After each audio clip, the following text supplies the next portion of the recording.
a dar continuidad vamos a dar continuidad al Sermón de la Montaña, que comenzamos tan gratamente la semana pasada. Y hoy vamos a continuar con el capítulo 5, porque en verdad el Sermón de la Montaña, comentarlo versículo a versículo, pues por muy breve que uno quiera hacer el significado de cada versículo, como es un profundo océano de néctar, el Sermón de la Montaña, y cada vez que uno lo lee y lo relee, pues encuentra nuevos significados y encuentra nuevo néctar. Es como las abejas, ¿no? Cuantas más veces acudes al rosal, más néctar eres capaz de conseguir. Y por lo tanto vamos a continuar libando de la flor del Sermón de la Montaña.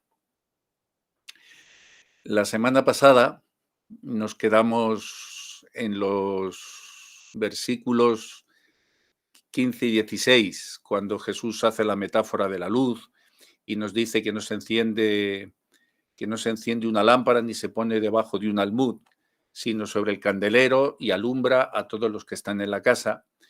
Y hablábamos como el mensaje que nos da Jesús en este versículo, ¿no? Es que uno tiene que significarse como devoto, porque enlaza con el anterior, que dice que no se puede ocultar una ciudad que sea construida en lo alto de una montaña.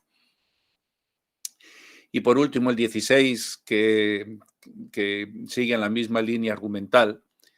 En el 16, Jesucristo dice: así alumbre vuestra luz delante de los hombres, para que vean vuestras obras buenas y glorifiquen a vuestro Padre que está en los cielos.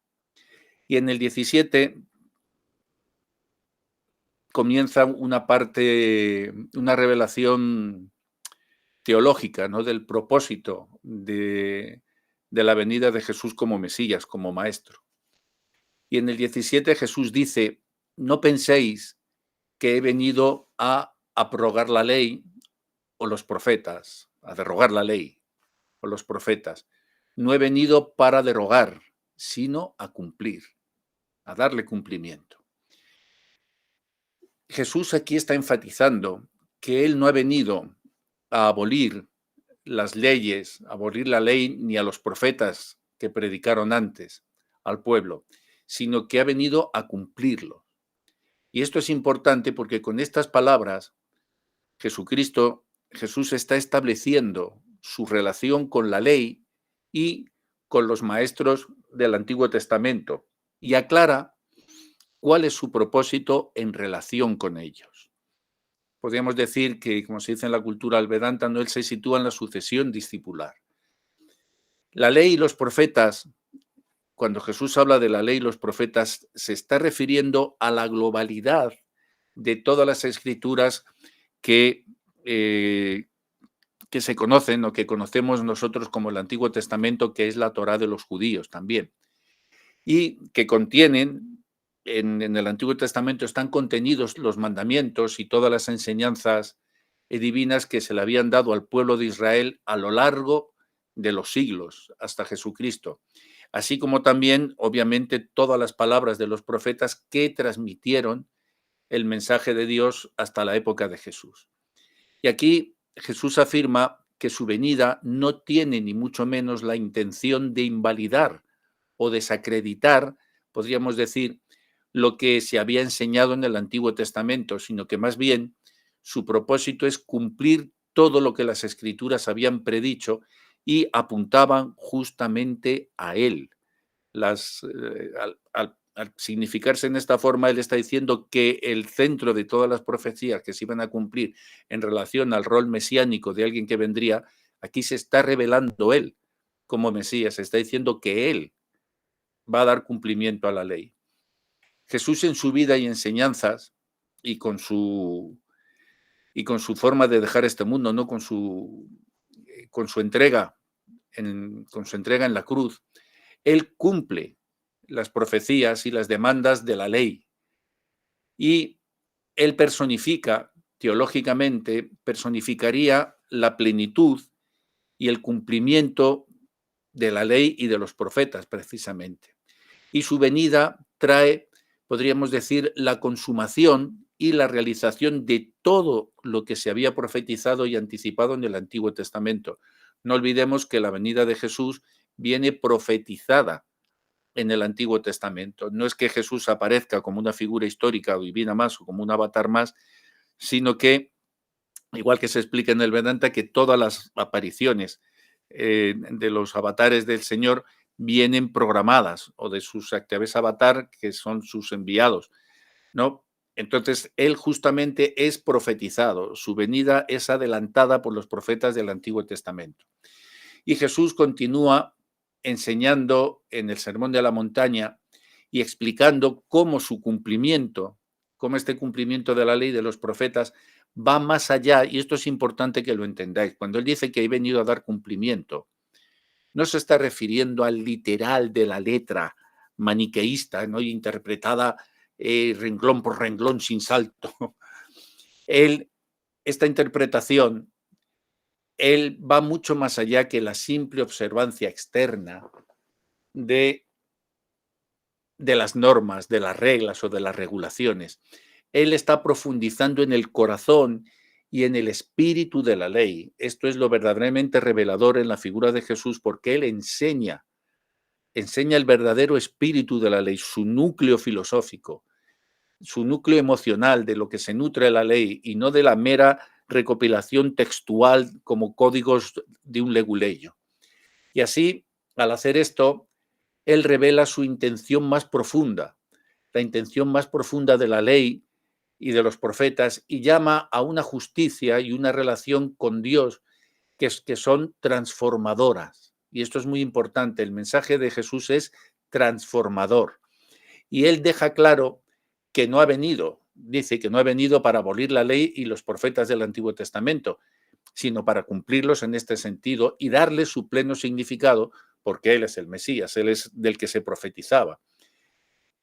Su vida y enseñanza, pues, están encarnando o encarnan y complementan las promesas y las demandas divinas que están contenidas justamente en las Escrituras.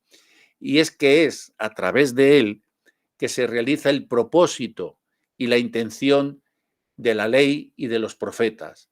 Y a través de él y de su cumplimiento, del cumplimiento de la ley que él otorga, es que la humanidad de la época no puede ir o puede ser conducida a una relación redimida con Dios, a una relación familiar con Dios. ¿No? Como ya os dije, él te eleva en un grado, yo os lo expliqué en la otra clase, ¿no?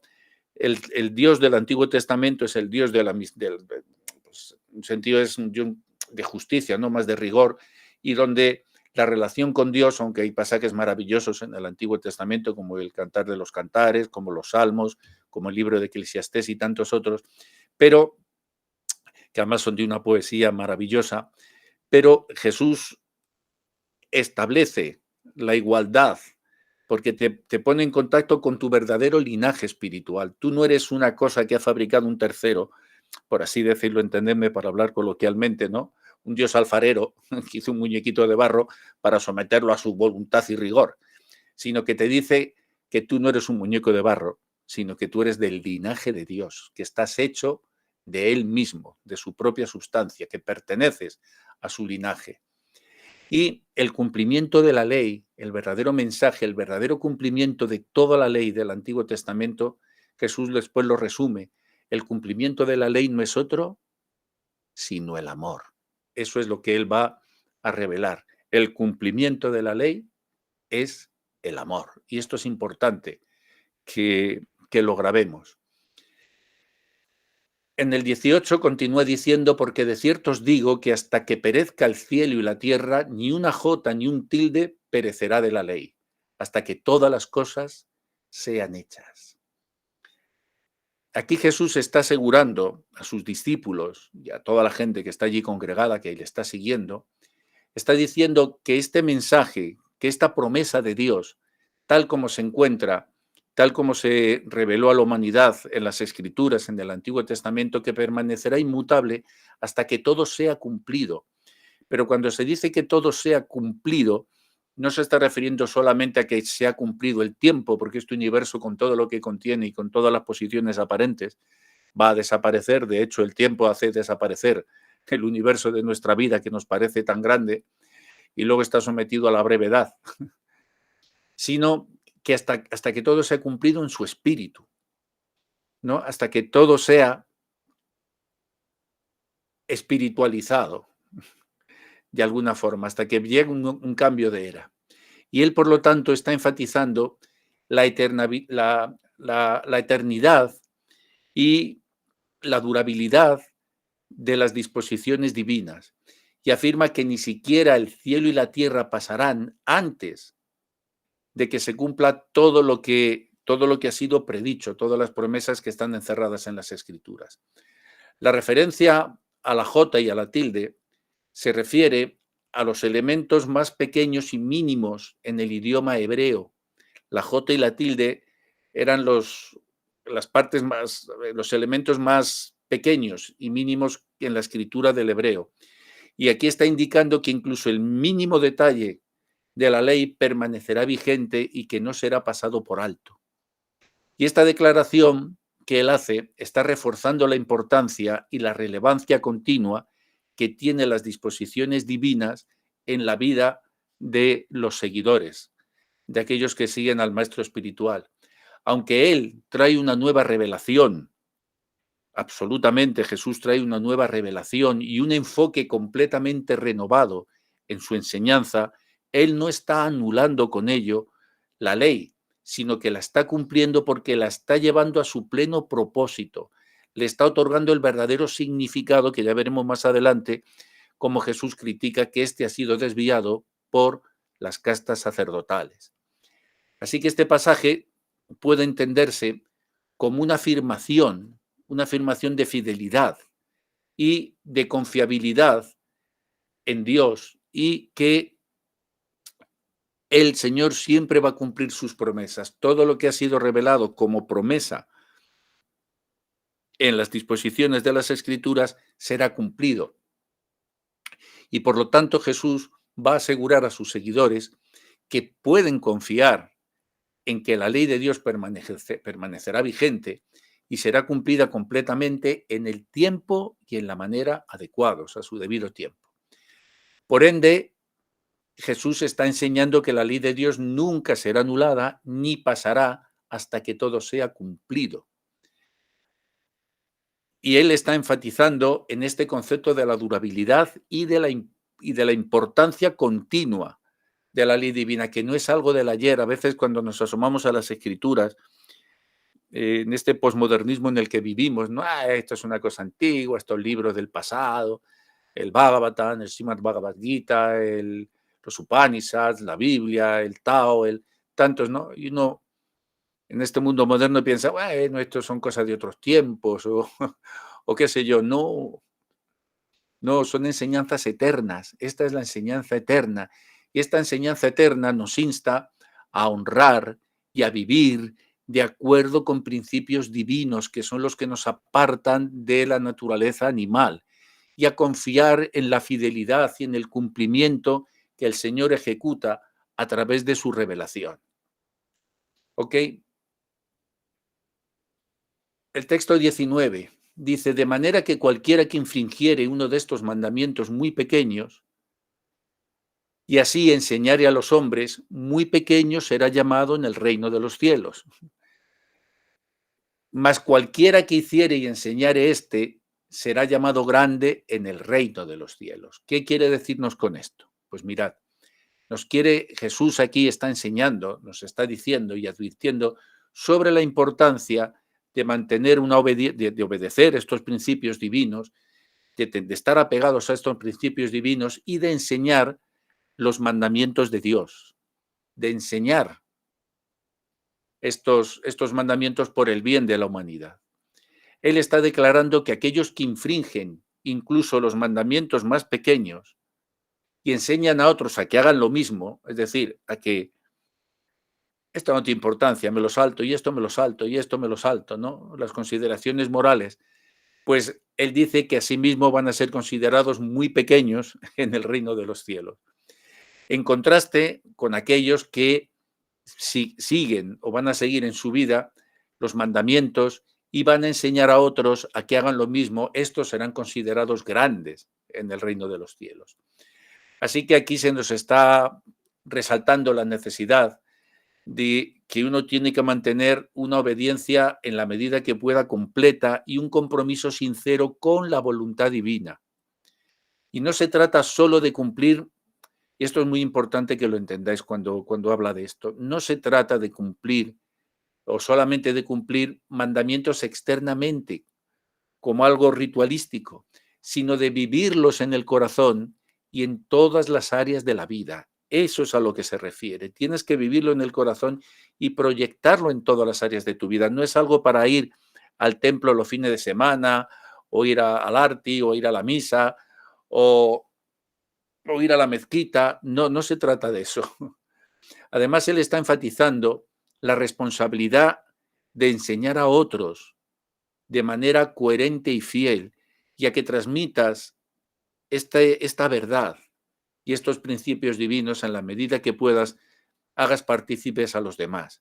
La distinción, pues, entre ser considerado muy pequeño o grande en el reino de los cielos tiene que ver con la medida de tu compromiso y de tu fidelidad y de tu empeño por seguir justamente las enseñanzas que el maestro te está dejando. Y aquellos que se descuidan o que lo minimizan, incluso de forma aparentemente insignificante, ¿no? Que pienses, nada, puede decir esta mentirijilla, puede hacer aquella, bueno, es una forma coloquial, ¿eh?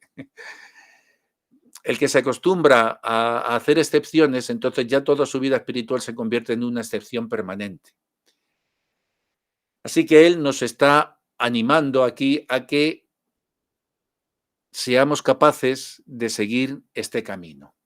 Obedecer los mandamientos, escuchadme bien esto, mis queridas y sensuales criaturas, escuchar esto bien, que aquí viene siempre a la raíz del fanatismo, entender que obedecer los mandamientos no significa aplegarse, no significa plegarse a reglas y regulaciones que secan el alma. Más adelante en el Evangelio Jesús va a afirmar y afirmará que el sábado se hizo para el hombre y no el hombre para el sábado, cuando es recriminado por los fariseos precisamente por incumplir el precepto de lavarse las manos antes de comer porque sus discípulos estaban comiendo espigas de trigo. Sí puedes entender esto, que lo que aquí enfatiza Jesús es la importancia de tener una dirección y un propósito en tu vida, que necesitas unas reglas, unas directrices por los cuales tu conducta moral se sustente y sea el motor que empuje el vehículo de tu existencia a lo largo del recorrido que vas a hacer en la vida. Si quieres ser considerado un grande en el reino de los cielos, simplemente tienes que seguir estas, estas indicaciones, estos preceptos. Y Jesús continúa diciendo en el 20, porque os digo que si vuestra justicia no fuere mayor que la de los escribas y de los fariseos, no entraréis en el reino de los cielos. Y aquí es donde viene el punto, el eje sobre el que pivota toda la explicación teológica que os venía dando. Porque aquí Jesús explica y en este pasaje confronta a sus seguidores con la necesidad de una justicia superior a la de los escribas y los fariseos para poder entrar en el reino de los cielos. Y esto es muy importante. Los escribas y fariseos en aquella época eran, ¿no? Los líderes religiosos y los maestros de la ley en ese tiempo. Pero Jesús les señala que su justicia no es suficiente para la salvación, porque estos eran maestros de lo externo, de lo externo. Además, hay una confrontación que tienen porque a Jesús le llaman rabino. Y Jesús, en principio, él no había ido a una escuela rabínica. Él no había sido ordenado, ¿no? Por eso en el Evangelio hay un punto que dicen, pero ¿no es este el hijo del carpintero? ¿Cómo es que le llaman rabí? le recriminaban esto, que él no había ido a una escuela rabínica y sin embargo le estaban llamando rabí, ¿no? Es que por qué le consideraban maestro, rabí, en ese sentido. Y la crítica de Jesús se está dirigiendo justamente, y por eso Jesús aparece de esa forma sin venir de una escuela rabínica, sabe más y conoce mucho mejor la ley que todos ellos, y es el que le da verdadero cumplimiento. Y la crítica que está haciendo aquí Jesús enfáticamente está dirigida hacia la superficialidad y la apariencia externa de la justicia practicada por estas castas sacerdotales, estos discípulos que son amantes de lo externo, de las ornamentos, de que todo se hace muy bien, de que si el incienso se pone para aquí y la vela para el otro lado, y si no, oh, qué ofensor que ha sido, y se come con esta mano o se come con esta, y si no, oh, y todas estas cosas en todo lo externo. Los escribas y fariseos, las castas sacerdotales, se enfocaban exclusivamente en cumplir la ley externamente y aparentar una falsa piedad religiosa, pero descuidaban completamente los asuntos del corazón. Y la verdadera motivación detrás de sus acciones no era precisamente el corazón, ni muchísimo menos.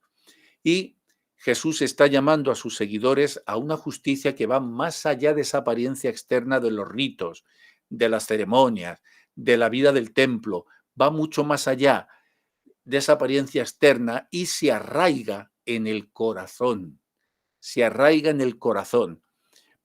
La enseñanza de Jesús no precisa de templos, porque cada templo es el corazón del Señor. Él después revelará y dirá, si quieres encontrar a Dios, mira en tu corazón que Él saldrá a tu encuentro.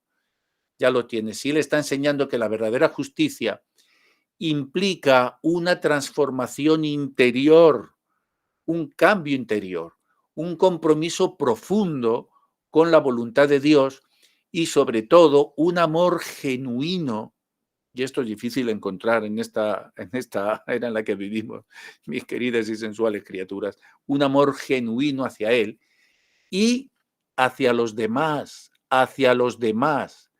No se trata ni muchísimo menos de seguir reglas externas, ni de aprenderse de memoria versos, ni de hacer cantos, ni hoy, ni ponerse en primera fila, ni hacer cosas de estas. No, se trata de vivir en un espíritu de amor, de compasión, de humildad y de perdón. De eso se trata. No se trata de ninguna otra cosa, no se trata de ninguna representación teatral o, como dicen de la India, de sajayas. La justicia que Jesús está enseñando es una justicia que se basa en el amor y la gracia de Dios. Esa es su justicia, que sería misericordia. Y es una justicia que abarca todos y cada uno de los aspectos de la vida, tanto internos como externos. Y se está manifestando y se tiene que manifestar en nuestras actitudes, en nuestras palabras y en nuestras acciones. Y en nuestras acciones.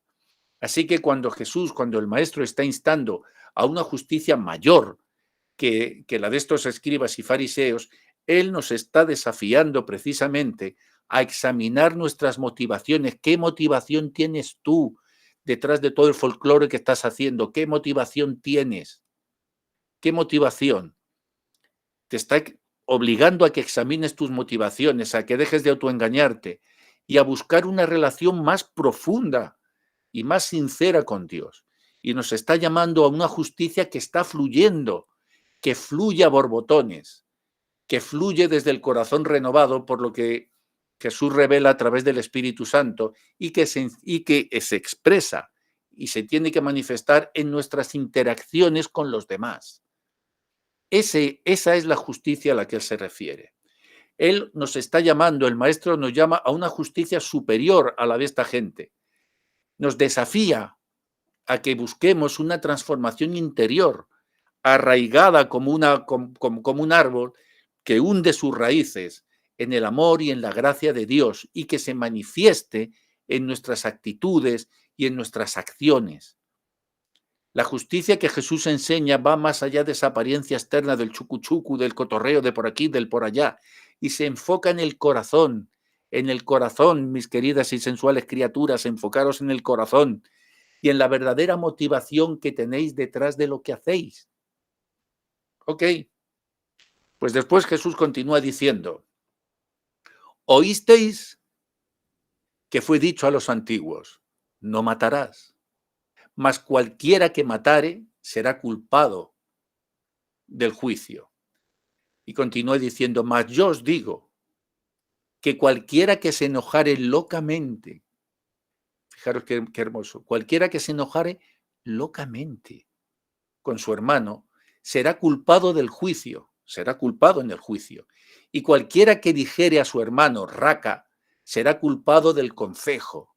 Y cualquiera que dijere fatuo será culpado del infierno del fuego. En este pasaje, Jesús enseña la importancia sublime y suprema de tener una actitud de amor y respeto hacia los demás, incluso en nuestros pensamientos y nuestras palabras. El mal consiste en hablar mal de los demás. Todo mal comienza en la lengua. Y él advierte que aquellos que se enojan intensamente con su hermano serán culpables de juicio, y aquellos que los insultan, aquellos que insulten a su hermano con términos ofensivos como raca o fatuo, serán culpables de los tribunales y del infierno. Te está hablando así. Ahí se pone un poco duro, ¿no? Jesús va más allá de la simple observancia externa de la ley, como estáis viendo, y está profundizando en el corazón humano. Y él enseña que la ira y los insultos hacia los demás son expresiones de un corazón lleno de odio, de envidia y desprecio, y que eso es inaceptable delante de Dios. No puedes hablar con desprecio, no puedes desafiar arrogantemente al maestro espiritual, a los hermanos mayores, a cualquier ser humano. No lo puedes ir a apabullar con tu posición social, con tu prepotencia, con tu falsa importancia. Todo eso te condena. No puedes actuar así. Y te dice que tienes que tratar a los demás con amor, respeto y consideración, incluso cuando estés enojado o en desacuerdo.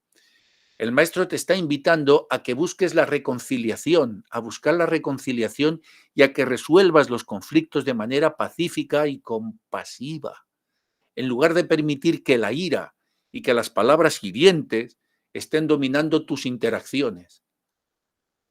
Dominen tus interacciones. Las palabras son hirientes como puñales. Es muy importante destacar que lo que Jesús está estableciendo, lo que está diciendo, él no está, a ver, ¿cómo os diría esto? No está estableciendo una norma legalista, no está dictando una ley para condenar a las personas, sino que está señalando la necesidad de que haya una transformación interior y una actitud de amor hacia los demás. No está promulgando una ley que vais a ir al infierno, así de... No se refiere a eso. El castigo eterno no es tal. Cuando él dice eso, es que en verdad tú vas a generar tu propio infierno con tus palabras hirientes, con tu ira, con tu prepotencia y con tu falso fariseísmo, con tu fariseísmo. Eso es lo que él te está diciendo. El objetivo que él persigue aquí es que tengas esa transformación interior que te lleve a una actitud de amor hacia los demás. El objetivo que él persigue es llevar a sus seguidores a una vida de armonía, de reconciliación y de restauración en nuestras relaciones. Y eso es muy importante. Si el hombre restaurara sus relaciones originales, si fuera capaz de volver a la paz paradisíaca en un sentido, el mundo sería muy distinto simplemente si todos los que se dicen devotos estuvieran dando cumplimiento cabal a los mandatos que las escrituras encierran. Así que él nos está advirtiendo de las consecuencias destructivas de la ira y los insultos hacia los demás. Y él nos está llamando a vivir en amor y respeto, y a que tratemos a los demás como hermanos y que evitemos el lenguaje y las actitudes ofensivas. Y al hacerlo, buscamos la reconciliación y reflejamos el corazón de Dios en nuestras relaciones y en nuestros corazones. Y continúa diciendo más adelante, en el 23, por tanto, y esto es muy importante, por tanto, si tú trajeres tu presente al altar y allí te acordares de que tu hermano tiene algo contra ti, deja allá tu presente delante del altar y vete, y vuelve primero en amistad con tu hermano, y entonces ven y ofrece tu presente. Fijaros qué hermoso. Aquí te está enfatizando una vez más la importancia de las relaciones y la reconciliación entre los hermanos, entre la humanidad. Y él está planteando un escenario en el cual una persona está a punto de presentar una ofrenda en el altar, pero se acuerda de que tiene un pleito, de que tiene algo, que su hermano tiene algo en su contra o él en contra de su hermano. Y lo que Jesús te está enfatizando aquí es que antes de que vayas al altar y te pongas delante de la deidad a hacer gestos y ofrendas y mira qué bueno soy, antes de todo eso es crucial abordar y resolver cualquier conflicto o problema pendiente que tengas con tu hermano, porque si no tu ofrenda es fatua, no te la va a aceptar. Ofrecerás lámparas, ofrecerás incienso, pero estarás ofreciendo nada. Creerás que estás entregando todo y estás entregando nada. Y Él nos llama de esta forma a que prioricemos por encima de todo la reconciliación y la restauración de las relaciones antes de cualquier acto de culto. No entres al templo si guardas pleito. Él nos está instando a que examinemos nuestro corazón y nuestras relaciones con los demás antes de entrar a un lugar sagrado. Y nos recuerda que nuestra comunión y la relación con Dios están intrínsecamente vinculadas a la forma en la que tratamos a los demás. Y si hay una discordia, si hay enemistad o conflicto sin resolver, debes hacer todo lo posible por buscar esa reconciliación y el perdón, que es un tesoro tan grande que muy poca gente aprecia. La enseñanza aquí nos destaca una y otra vez la armonía, la importancia de la armonía y el amor fraternal. Y el amor fraternal en aquellos que dicen adorar a Dios. No puedes adorar a Dios si no tienes una relación de armonía y amor fraternal. Es un engaño, te estás engañando. Y no se trata solo de los rituales o las ofrendas externas, como ya os he dicho, sino de la sinceridad y la integridad que está en tu corazón y en tus relaciones. Y estos principios del Sermón de la Montaña son extraordinariamente importantes. Esta exhortación continua que Jesús hace, ya no solo en el Sermón de la Montaña, que es el núcleo, el Sermón de la Montaña es la columna vertebral de la enseñanza de Jesús, de su filosofía, sino que está exhortando a que prioricemos, que es un eje fundamental, las relaciones antes de presentarnos ante Dios y antes de hacer cualquier otra cosa. Él mismo da un ejemplo en su sacrificio cuando está en la cruz y manifiesta el tesoro incalculable que es el perdón. A él, imaginaros, lo han crucificado, lo han torturado, le han hecho de todo y desde la cruz dice, Señor, perdónales, porque no saben lo que hacen. Y establece la hermandad. Ve a su madre llorando y le dice, hijo, he ahí a tu madre, madre, he ahí a tu hijo. Y establece este vínculo, este linaje divino entre todos los seres humanos. Así que el maestro te hace este llamado a que examines tu corazón y a que busques la armonía con los demás. A que busques la armonía con los demás. Y continúa añadiendo en el 25, dice, concíliate con tu adversario presto. Presto significa rápido, ya. En tanto que estás con él en el camino, porque no acontezca que el adversario te entregue al juez, el juez te entrega al alguacil y seas echado en prisión. Esto significa que en tanto que estás en el camino es mientras que estéis los dos en este mundo y mientras que se pueda arreglar, porque no acontezca que aquel que ofendiste y al que no pediste perdón y aquel que ofendiste, no que él, porque a lo mejor el otro sí te perdona a ti, pero por tu causa, al no hacerlo, vas a ser entregado, te entrega al alguacil. El alguacil es el señor que lo ve todo en el corazón de la entidad viviente. Es la forma que se llama de Paramatma en la India. Es el testigo de tus actos. Te entrega al alguacil y seas echado en prisión. Tu karma te va a venir. Te va a venir porque vas a desaprovechar la oportunidad de la reconciliación. Y continúa añadiendo, de cierto te digo, que no saldrás de allí hasta que no pagues el último cuadrante. Te está diciendo, de cierto te lo digo, porque una vez que te has metido en la cadena del karma, ya no vas a salir de allí. Y también en otro pasaje del Evangelio él dice que vas a tener que beber hasta que agotes la última gota del vaso de tu iniquidad. Lo dice así. Del vaso de tu iniquidad.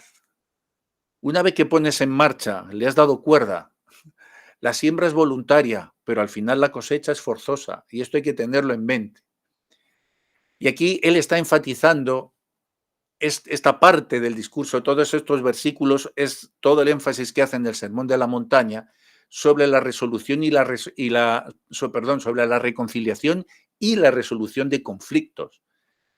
Tanto modernismo y tanto gente con psicólogos en el Sermón de la Montaña, tienes todas las bases psicológicas para una vida feliz. Y aquí Jesús le ha dedicado un apartado entero a la reconciliación y resolución de conflictos.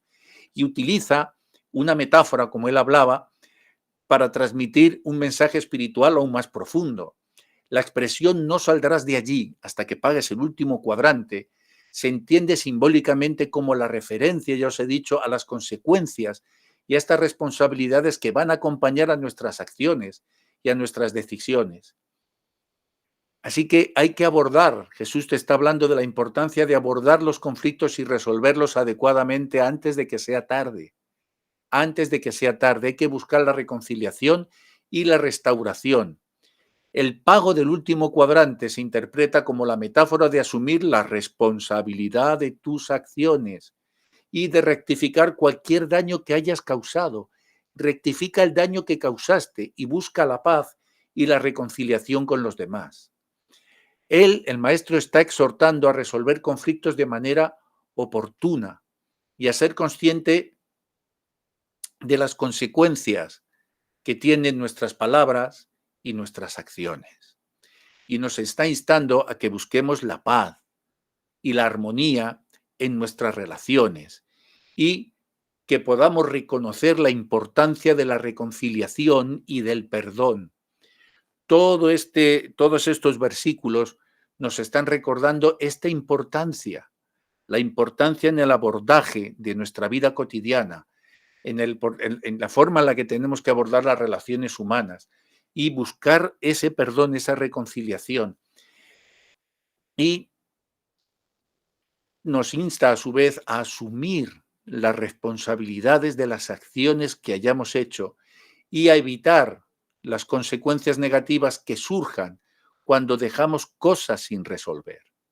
Y nos está llamando a buscar la paz y la restauración y reconocer la importancia de que sin perdón no hay vida. Escuchar esto, sin perdón no hay vida. Porque quien no tiene perdón en el corazón queda amarrado el barco de sus recuerdos, queda amarrado en el muelle del rencor y se queda ahí. Su nave queda amarrada en el puerto de la ira, en el, en el, en el amarre del rencor, y nunca podrá zarpar mar adentro a buscar y adentrarse en los mares ignotos del alma y a buscar el amor y la vida en la verdadera libertad que, como en la canción del pirata, no decía que es mi barco, mi tesoro, que es mi Dios, la libertad. El océano del amor, el barco que navega en el océano del amor, ese es en el que tenemos que ir como Espronceda. Y ese barco tiene que ser nuestro tesoro. Y nuestro Dios será el Dios de la libertad, que nos dejará navegar en el profundo océano de sus relaciones personales, de sus intercambios amorosos, y en el profundo océano que está movido por las olas del éxtasis del amor divino. Vamos a dejar aquí la clase de hoy, porque lo que viene a continuación cambia. Aquí Jesús va a cambiar después esta parte de reconciliación, del afrontamiento de conflictos, y va a entrar en otra serie de mandamientos más pesados, más graves, que merecen otro comentario aparte. Pero quiero terminarlo aquí para que nos quedemos con ese mensaje profundo, para que no se diluya como un azucarillo en el océano, para que no se diluya esa manifestación que que Jesús está haciendo sobre la importancia y sobre el énfasis de no ser superficiales, de no ser fanáticos religiosos de la ley escrita, de profundizar en nuestro corazón, en las emociones internas y en tantas cosas. Ese es el verdadero mensaje que Jesús nos está dando. Y es muy importante que comprendamos que llegar al Supremo no es algo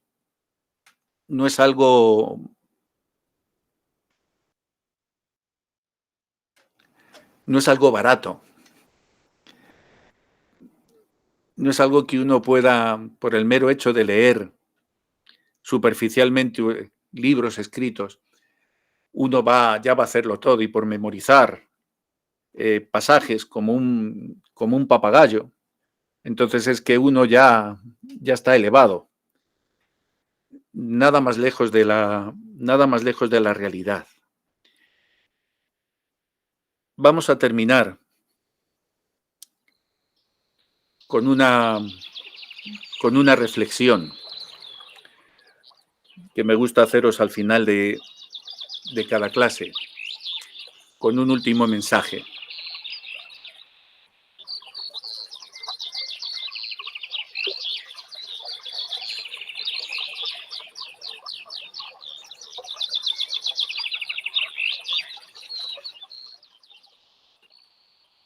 En el umbral del corazón, las palabras se despiden. Con dulce melodía, las almas se entrelazan. En esta conferencia, en el eco de las bienaventuranzas, hemos buscado la luz en cada senda emprendida. Con lágrimas en los ojos, hemos encontrado consuelo. En la mansedumbre, la tierra nos llama herederos. Hemos saciado nuestra sed de justicia y en la misericordia hemos hallado dicha y alivio. En corazones puros hemos visto el rostro de Dios. Y como pacificadores, anhelamos ser llamados hijos del cielo, portadores de su amor y paz. Aunque la persecución amenace, no temamos, pues en la adversidad hallaremos el reino eterno.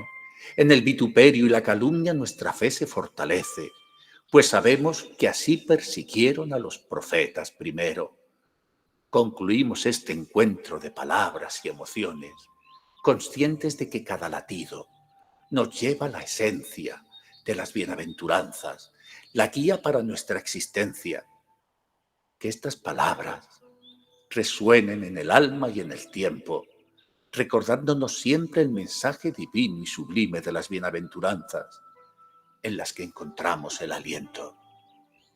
En el cierre de este encuentro, dejemos que la luz brille, que la paz florezca y el amor perdure en cada corazón, que vivamos las bienaventuranzas como una eterna canción.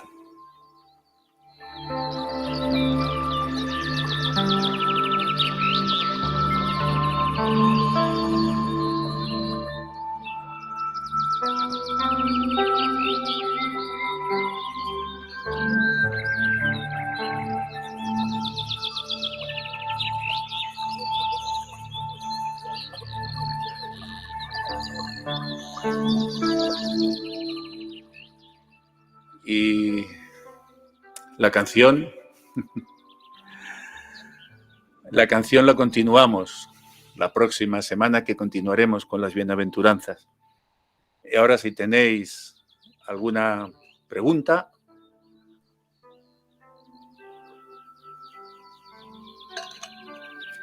algún desafío, alguien quiere que salgamos a la calle y nos reconciliamos a mamporros, que lo diga ahora. Nadie se va a animar ahora, después de haber escuchado la canción.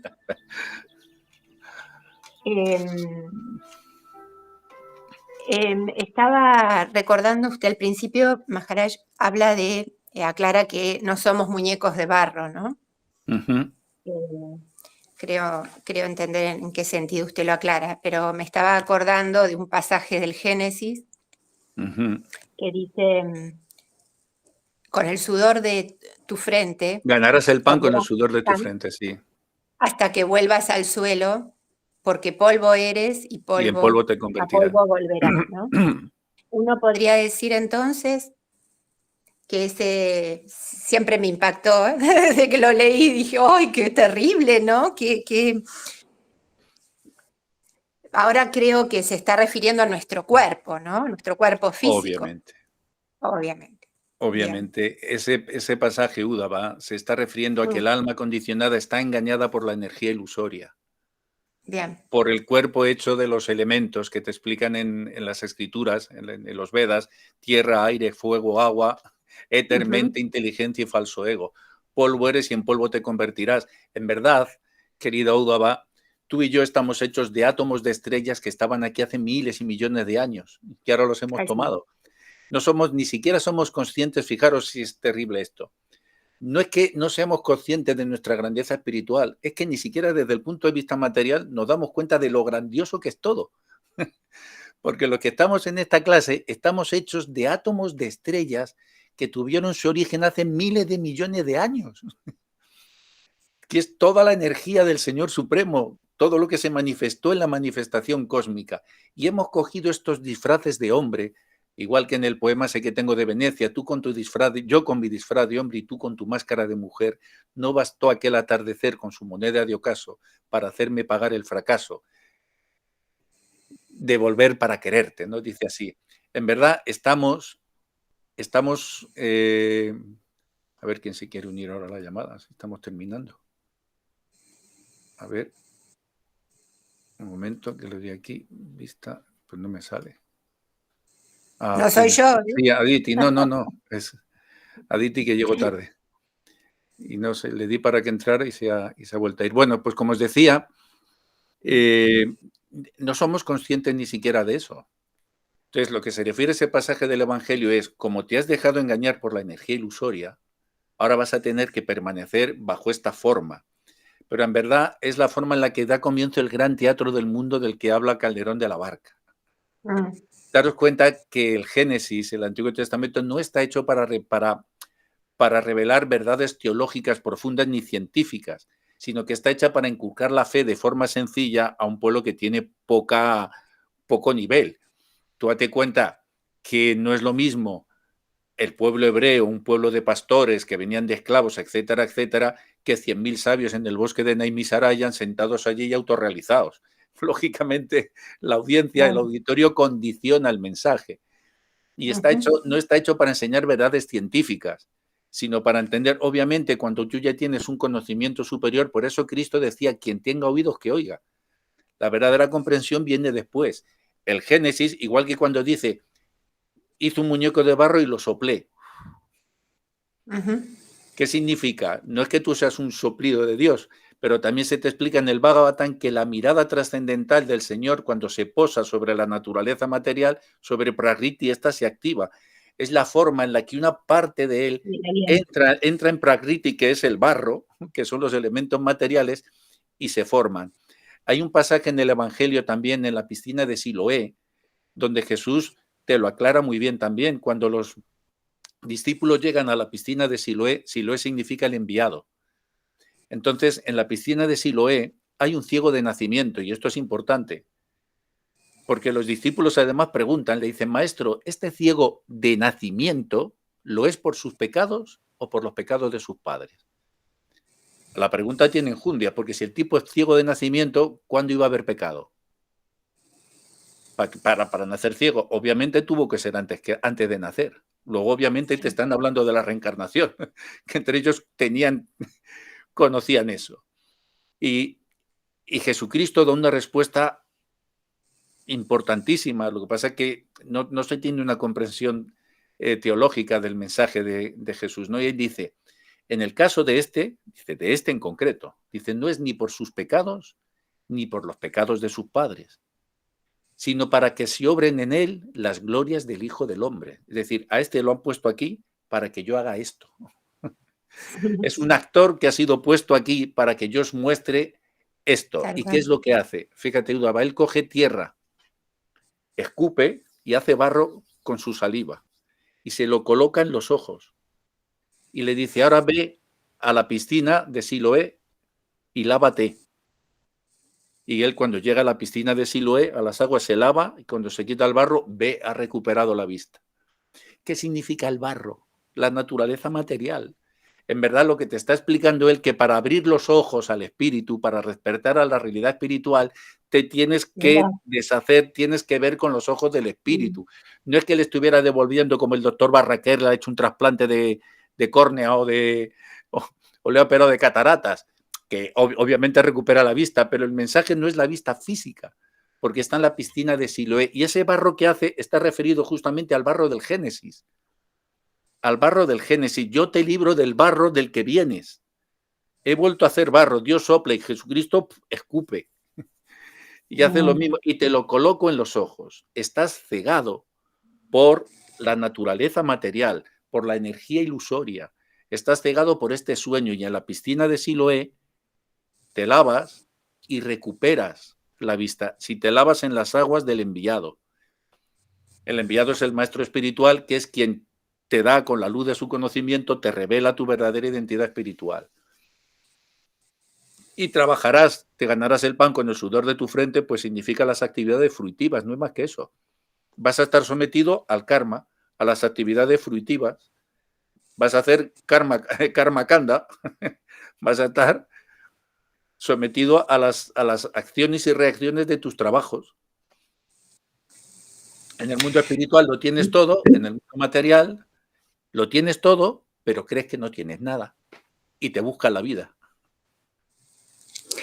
El mal que ha hecho, ¿no? Porque esto lo recuerdo, yo iba a grupos de estudio, entre comillas, de la Biblia en mi adolescencia, y esto lo recuerdo desde ese entonces. Yo me termino yendo porque siempre me terminaban diciendo, bueno, es un misterio, cuando aparecía ese hueco que el catequista no podía dar cuenta, ¿no?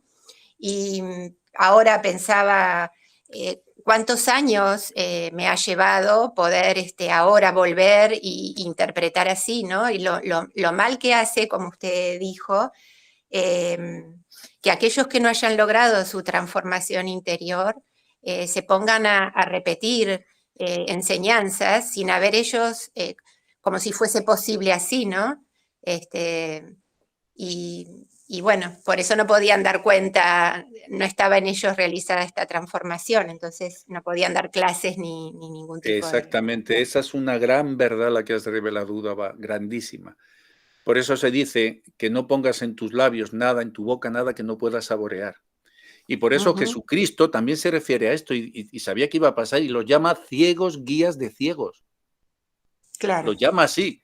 Y justamente estos fariseos, los escribas, estos nuevos catequistas, entre comillas, esta nueva gente que ha predicado así el mensaje fanático, son los ciegos guías de ciegos. Pero están en todas las religiones. El tipo que se coge el libro y se quiere que porque se aprenda 70 regulaciones y haga 27 ejaculatorias y haga no sé cuántas vueltas con el molinillo de un yapa y yo hago, ya soy, ya creo. Y no tienes ni idea porque no lo has vivido en tu corazón. No has caminado, no has hecho el sendero. Entonces, quien te puede hablar del camino es el peregrino, no el hostelero. Porque el que vive de la hospedería no hace el camino, ¿entiendes? Claro. El que te puede hablar del camino es el peregrino, nunca el hostelero. Aunque por su posada pasen peregrinos, pero él siempre te hablará de oídas, de lo que un peregrino le contó. Y entonces, como el hostelero va a hacerse maestro de peregrinajes. Si él nunca hizo el camino, solo vio a los peregrinos que pasaban por su puerta, ¿entiendes? Eso, desgraciadamente, las escrituras, en todas las tradiciones, muchísimas veces están explicadas por hosteleros. Así es. Pero cuando escuchas la verdadera explicación, entonces descubres la verdadera dimensión gigantesca y descomunal que tenía el mensaje de Jesús. También pensaba que cuando uno, a pesar de que aparezca esto, cuando uno tiene ese anhelo que queda latente, en ese camino de peregrinaje puede encontrar la respuesta en cualquier peregrino que sí haya hecho esa transformación, ¿no? Bueno, Absolutamente. como usted hoy en el día de su cumpleaños, Sí. agradezco su existencia. O bueno, o como también me acordaba de un pasaje de Shankaracharya, cuando se Ujú. encuentra, le da una enseñanza y era un intocable, ¿no? Y Shankaracharya, para dar el ejemplo, se agacha y le besa los pies, ¿no? Como que ese maestro podía estar en cualquier Ujú. lugar, o como el monje dominico que también me encontré en el tren, que habló del cuerpo de Gloria en Así, la el puente al sabana. cuerpo de Gloria que hablamos en otra clase, sí.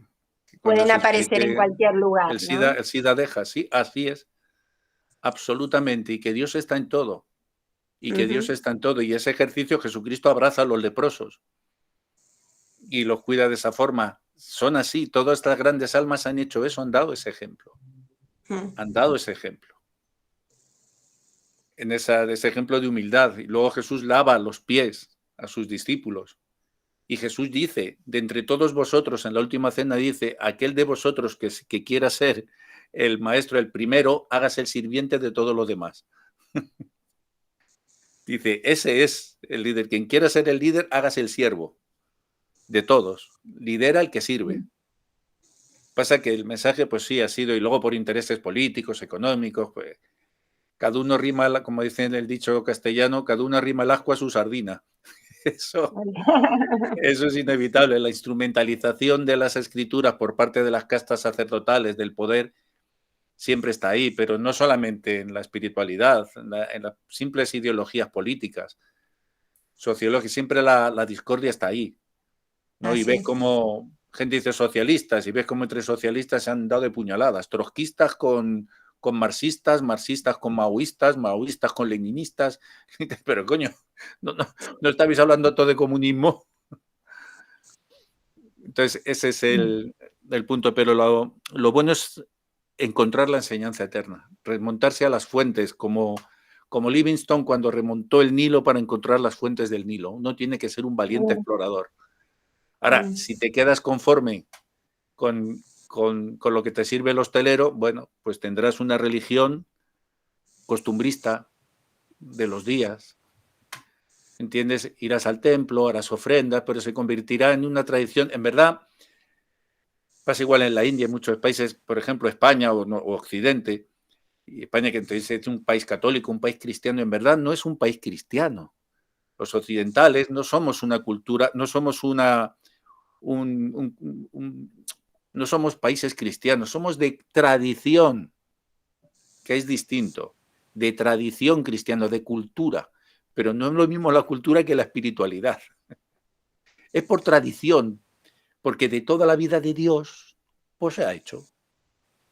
Entonces se vuelve un costumbrismo de toda la vida de Dios, pues el niño nace, pues hay que bautizarlo, y el padrino tira caramelos y perras gordas a los chiquillos cuando salen. Y si me caso, pues tengo que ir a una iglesia, pues la novia vestida de blanco, qué bonito queda, y hacemos una ceremonia, y hacemos esto, hacemos aquello. Pero es de tradición costumbrismo, pero de vivirlo como te dice Jesús, ¿dónde está la reconciliación? ¿Dónde está el perdón? ¿Cómo es posible que los templos se llenen los domingos y los lunes las cárceles sigan llenas? ¿Dónde estuvo el perdón? Y ojo, que los presos van a misa. Los presos van a misa. Y salen de la cárcel y muchos siguen delinquiendo y han estado yendo a misa. Y ha estado el capellán en la cárcel dándoles instrucción. Hasta los presos van a misa. Entonces, ciegos guías de ciego, Udava. Y ellos cumplen su función, la de robar. En verdad son ladrones, vienen a robarte el tesoro de la espiritualidad, a que no lo entiendas. ¿Para qué? Pues para que sigas siendo un muñeco de madera como Pinocho y no un niño de verdad. ¿Qué es lo que hace en el cuento de Pinocho? Despierta, Pinocho, le dice el hada, después de todo. ¿Por qué Pinocho se convierte en un niño de verdad? Por sus acciones. Demuestra que eres valiente, honrado, amoroso, tal. Dice, y serás un niño de verdad. Entonces el hada despierta a Pinocho de esa forma, porque Pinocho hasta entonces era un mentirosillo. Y nosotros vamos por la vida como Pinocho, arrastrando nuestras mentiras, manejados por los hilos de la marioneta que somos de las modalidades. Y el maestro espiritual viene para que despiertes. Y cuando despiertas es tu forma espiritual, ya tienes el SIDA, deja, eres un niño de verdad. Por eso en el mundo espiritual somos niños. Maharaji, cuando dice todo permanecerá hasta que sea espiritualizado, ¿tiene que ver con esto? ¿O ese todo a qué se refiere? ¿Qué comprende ese todo? Es la manifestación universal, o sea, todo continuará hasta que en el judaísmo se habla del pozo de las almas. Ellos dicen que hay una cantidad de almas, ¿no?, que están, y hasta que el última alma del pozo de las almas no retorne, hasta el fin de los tiempos será, pero cuando uno tiene ya una comprensión teológica superior, te das cuenta de los multiversos, la manifestación cósmica, cuando luego lo ves en Mahavishnu, la exhalación, la inhalación, la continua sucesión, el lila permanecerá así mientras que haya almas condicionadas. Bien. Entonces, esta ley de misericordia, estas leyes que rigen el universo van a permanecer. Estas leyes de la ética, de la moral, del amor, esta enseñanza permanecerá mientras que haya alguien que la necesite. Mientras que haya uno solo que la necesite, permanecerá. Nadie va a quedar desprovisto. Si alguien está en mitad de una isla desierta y es el último habitante de la tierra, hasta él llegará la enseñanza. Por eso Cristo después dice: pedid y se os dará. Llamad y se os abrirá. Porque ¿quién de vosotros, si vuestro hijo le pide un pan, le da una piedra? Y si le pide un pez, le da una serpiente. Si eso hacéis vosotros por vuestros hijos, ¿qué no hará por vosotros vuestro Padre que está en el cielo? En esa forma, pedid y se os dará. Estaré, por eso Cristo dice: estaré con vosotros hasta el final de los tiempos. A través del Espíritu Santo, mi esencia estará siempre con vosotros hasta el final de los tiempos. Conclusión: tenemos suerte, siempre estamos a tiempo. Por mucho tiempo que perdamos, siempre hay tiempo. Porque es hasta el final de los tiempos. Así que si me descalabro en esta, pues la próxima.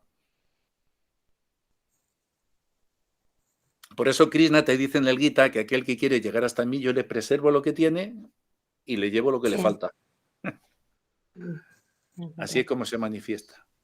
Bueno, es peligroso, ¿no?, para el humano, porque caemos en la vagancia por ahí. Ah, bueno, sí, claro, no, que me lo haga Jesús, ya me siento fuera. Pero se entiende el que ha hecho su mejor intento. Es como cuando nuestros hijos eran pequeñitos, ¿no? O pronto veremos a nuestros nietos, ¿no? Tu hijo hace el mejor intento, tú lo sueltas y él empieza a dar sus primeros pasos, pero él intenta andar. Y de ¡pum!, tu hijo se caía y tú llegabas detrás corriendo, y ¿qué hacías? Lo levantabas otra vez y le sujetabas y el papá se ponía delante y le decía: ven conmigo. Y le aplaudes y le hace fiesta y el niño va con sus torpes pasos, pero es para que lo intenta. Ahora, el niño, si se queda sentado, nunca va a aprender a andar. El papá sigue la voluntad del niño de querer andar. Él es el que comienza a querer caminar y el padre le secunda, le protege, va detrás a ver si yo te ayudo para que camines. Pero si no está la voluntad en ti, la ayuda no va a llegar.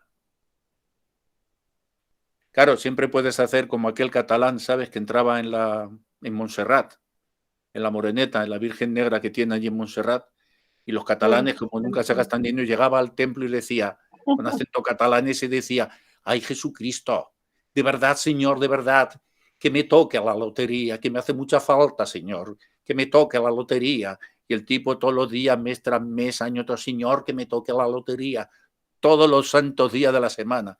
Y es una de las veces que entra y: Señor, que me toque la lotería. Y se oye una voz así, atronadora, y le dice: llevo 20 años tratando de hacerte el milagro, pero coño, compra el boleto. Sí. Joder, por lo menos compra el décimo de la lotería. Pues a veces, ¿sabes? Una vez queremos esto, no queremos que nos toque la lotería, pues ni siquiera hemos comprado el décimo. Hay que comprar el billete, muy bien. Claro, el billete lo tienes, pues no tienes que hacer el esfuerzo de comprar el billete, después ya veremos si la providencia, si el bombo sale tu numerito o no, pero coño, cómprate el décimo. Eso es lo que hacemos. Pues nada, la semana que viene continuaremos, porque todavía no he terminado el 5, pero es que cuando si te vas profundizando uno por uno, te salen tantas cosas que esto es como hacer mantequilla en un océano de leche. Tú le das, sacas mantequilla, pero el océano sigue estando ahí, ¿no? Entonces las escrituras reveladas y las palabras de los grandes guías de la humanidad pues son océanos de leche, de néctar, y uno quiere, y claro, cuanto más bates, más mantequilla sacas, y cuanto más mantequilla sacas, más leche tienes, ahí va. Y entonces cuesta un poco ponerle el final. Pero bueno, si queréis, yo no sé si queréis otra cosa, la semana que viene, si parece, pues intentamos acabar los capítulos del Sermón de la Montaña, que está muy bien porque si tenéis una comprensión de verdad emocional, no intelectual, que intelectualmente quede bien las cosas, no, pero emocional, el Sermón de la Montaña es la columna vertebral de la enseñanza de Jesús. Y si uno realiza eso, tiene para esta vida, para la siguiente y para 7 más. Es un arma muy poderosa el poder contar con esas palabras. Mirad, una ventaja, que no es que haya escrituras mejores que otras, que eso no es cierto, todas cumplen su función, pero sí que es cierto que la Biblia tiene una ventaja con relación al Vedanta, y es que la Biblia es mucho más práctica, da consejos mucho más directos para la vida cotidiana, para el día a día. Cómo te tienes que comportar, qué tienes que hacer. Da muchos más ejemplos de amor, hasta de cómo se solucionan los temas cotidianos de tu vida, tanto en el Antiguo Testamento como en el Evangelio, como en el Nuevo Testamento. En el Cantar de los Cantares, en Eclesiastés, en todas partes hay versículos para cada uno de los problemas de la vida, porque daros cuenta que fue una enseñanza hecha para guiar a un pueblo. Para guiar un pueblo no solamente en una peregrinación o de un sitio a otro, no, sino para construir una sociedad. Entonces, al ser una enseñanza hecha para la construcción de un pueblo, de una sociedad, bajo una doctrina espiritual, le fueron revelados hasta los asuntos más nimios sobre cómo tienes que construir el pueblo de Dios, que se llama. Y se menciona mucho más el amor, que por ejemplo, tú miras en el Bhagavad Gita, no verás la escrita la palabra amor en ningún verso. Es verdad. No hay amor. No aparece el amor en ningún sitio, porque este es un lenguaje entre guerreros. Entonces te habla de justicia, de karma, de esto, de aquello, tal, pero es todo que es maravilloso, pero no hay amor. Inclusive en los templos, pensaba, a la esposa se le dice asociada, ¿no? Horroroso. Bueno, pero eso ya son las derivaciones, las locuras sectarias, ¿sabes? Dice mi asociada. Digo, sí. Matrimonio S.A., ¿no? S.L. Qué disparate. Responsabilidad limitada también. Sí, por eso te digo, sociedad de responsabilidad limitada. Mi esposa no es mi asociada. Mi esposa es mi amor eterno, no tiene nada que ver con eso. Y es un amor que se comparte para siempre, estés o no estés. Fue quien hizo un camino contigo. Y aunque el amor pueda variar de forma, el amor seguirá estando. Incluso si en la convivencia, por lo que sea, ¿no?, se suspende, pero el amor es el mismo. Nunca serás mi socia, ni mi socio. Serás mi amado o mi amada. Porque solo existe un amor bajo muchas formas. Y eso es lo que no entendemos. Pero el amor es uno solo. Y se manifiesta bajo muchas formas. Tal y como con una jarra de agua tú puedes llenar distintos vasos que tienen distintas formas y distintos tamaños. Pero cada uno en su forma y en su tamaño se va a sentir lleno. Entonces tenemos que pensar menos como vasos y más como agua. Bueno, chicos, me voy que va a venir mi hija a celebrar mi cumpleaños. Gracias. Bueno. Que ha dicho que venía para acá, me voy a comer una torta. Por un día no engorda. Gracias. Que me he equivocado de hora, me creía que era a las 6. Bueno, pues tú pagas los cafés a todo el mundo a la próxima. Mañana repites, mañana la ves, mañana subo la clase grabada. Mañana la veo. Gracias. Vamos a detener la grabación. Bueno, además